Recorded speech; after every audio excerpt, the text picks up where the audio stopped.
Lumayan banyak yang nanya ke gua, kok video gua di TikTok udah FYP, tapi kok nggak ada yang beli ya? Padahal videonya udah viral, yang nonton udah puluhan ribu atau bahkan pernah jutaan. Tapi yang beli itu sedikit, bahkan nggak ada yang beli sama sekali dari video yang viral tersebut.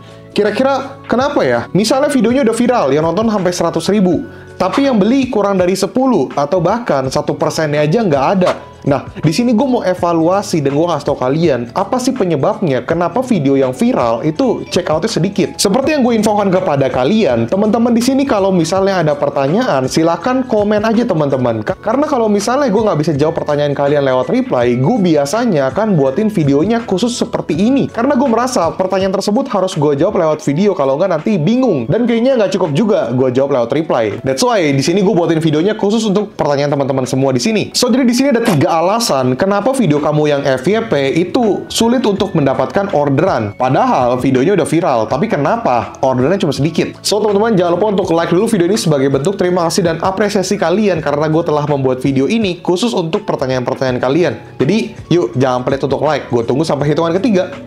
1, 2, 3. Thank you guys yang udah like. Langsung aja kita masuk ke topik utamanya. Thank you guys yang udah like, langsung aja kita masuk ke topik utamanya. Yang pertama, video kamu yang viral itu tidak relevan dengan produk yang kamu jual.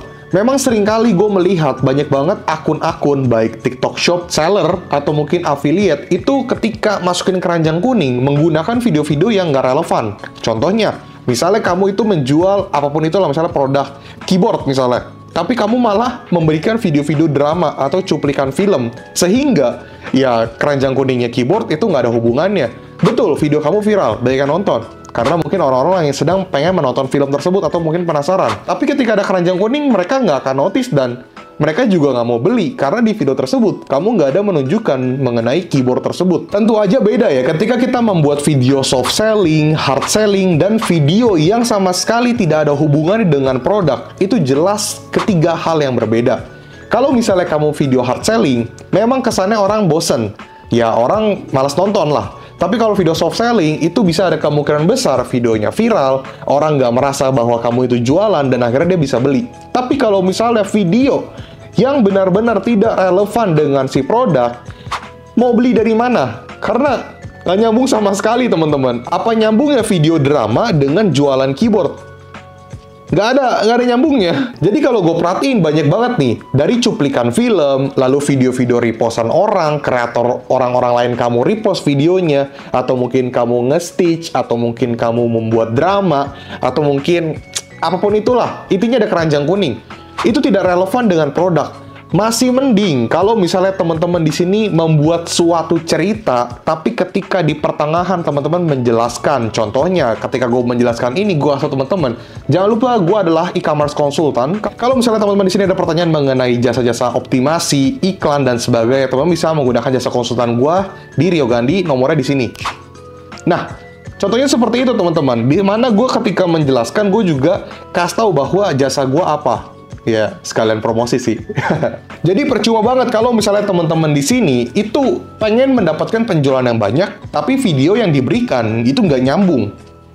Nggak ngaruh, teman-teman. Kalau misalnya lu mau jualan keyboard misalnya, ya lu bisa bikin video unboxing. Atau ketika lu mereview si keyboard tersebut. Atau mungkin lu sedang bercerita keyboard lu rusak, akhirnya lu membeli keyboard ini dan ternyata nyaman banget. Ya, video-video modelan seperti itu. Jadi masih nyambung dengan si produk, bukan video-video yang nggak jelas, teman-teman. Yang kedua itu produk demand. Kita nggak bisa pungkiri ya, meskipun video kamu viral, seviral-viralnya, tapi orderannya sedikit. Kenapa? Karena ternyata produk kamu itu kekurangan demand. Mungkin produk tersebut udah ketinggalan zaman, atau mungkin kamu itu produknya kurang diminati. Banyak faktor, teman-teman. Ketika jadi produk ini jadi kurang demand, kurang peminat. Nah, disinilah tugas kamu gimana caranya ngebuat orang-orang ini akhirnya berminat untuk membeli produk kamu.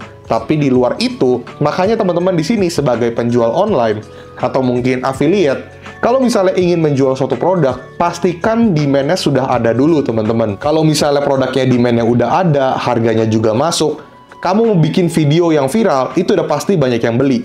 Tapi kalau demand-nya udah kurang, mau seviral apapun, yang beli akan sedikit. Jadi basic awalnya itu adalah produk demand dan harga jual juga, teman-teman. Kecuali kalian tahu demand-nya ada banyak. Lalu ketika video kamu viral, itu yang beli tetap sedikit. Mungkin ada yang salah juga dengan harga jual kamu. Ini sebagai seller di TikTok Shop ya. Tapi kalau misalnya affiliate, udah pasti kalian udah pintar dalam memilih, oke, produk ini kayaknya layak nih untuk gua viralin, gue videoin, atau mungkin gue jual di live streaming. Ya, pusing ya. Ya pusing lah teman-teman. That's why gue bilang, penting banget teman-teman di sini untuk survei market, survei pricing, dan sebagainya. Yang ketiga, itu trusted.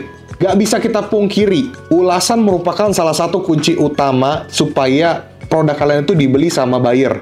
Karena biasanya nih, masyarakat, atau mungkin sifat dasar manusia kali ya, itu kalau misalnya mau beli barang, itu dia agak ragu untuk menjadi pembeli yang pertama. Karena dia ragu, apakah ini bagus atau enggak. Biasanya dia akan melihat dari ulasannya dulu, dari bintangnya dulu. Kalau misalnya ulasannya bagus tapi bintangnya buruk, mungkin dia bisa nggak jadi beli. Tapi kalau misalnya ulasannya bagus, reviewnya bagus, kayaknya potensi dia beli itu meningkat. Makanya ulasan menjadi salah satu faktor utama juga supaya produk kalian dibeli. Apalagi kalau misalnya produknya ini adalah produk baru, di mana ulasannya masih sedikit. Ini berat banget, apalagi yang belum memiliki ulasan sama sekali. Bisa dibilang orang-orang ini membutuhkan tumbal ya, tumbal di mana orang yang pertama kali membeli produk tersebut dan melihat reviewnya seperti apa. Makanya untuk mendapatkan pelanggan pertama, bisa dibilang pelanggan pertama sampai 20, itu lumayan butuh effort ya. Tapi kalau misalnya ulasannya udah ada 100, itu akan jauh lebih gampang dibandingkan teman-teman mendapatkan ulasan pertama sampai 100. Jadi bisa dibilang itu cukup berpengaruh untuk supaya orang-orang itu membeli produk jualan kamu. Ya, kalau misalnya kalian seller, tapi kalau misalnya affiliate, ya kalian tinggal mempromosikan aja. Gua rasa teman-teman di sini juga mengerti apa yang gue maksud lah ya mengenai ulasan. Nah, teman-teman, itu adalah 3 alasan kenapa video kamu yang viral, tapi itu pembelinya sedikit, atau bahkan nggak ada yang beli sama sekali. Kalau gue perhatiin sih kebanyakan mengenai video yang salah ya. Jadi video teman-teman ini ngaco nih. Karena ngaco, jadi ada keranjang kuning, ya percuma. Mau viral kayak gimana pun, ya nggak nyambung dengan produk yang kalian jual. Tapi mengenai ulasan, mengenai harga jual, dan sebagainya, ya ada faktor juga. Cuman kebanyakan kalau gue perhatiin ya, kalau gue analisa, kebanyakan karena video aja. Mungkin video kamu atau cara live streaming kamu yang salah. So, teman-teman, that's it. Segitu aja video dari gue. Semoga membantu. Jangan lupa like, komen, dan share. Dan semoga kalian mendapatkan insight baru dan pengalaman baru dari video ini. Semangat jualannya. Kalian semua adalah tim Cuan Rio. Jangan lupa subscribe ya, teman-teman. Karena kita akan menuju 200.000 subscribers, teman-teman. Ya, walaupun sekarang masih 107.000 ya. Tapi gue berharap kita bisa cepat-cepat di 200.000 lah. That's it, teman-teman. Kalau misalnya ada pertanyaan, silahkan komen aja. Sekali lagi, jangan lupa like, komen, dan share. Rio Gandhi, peace out.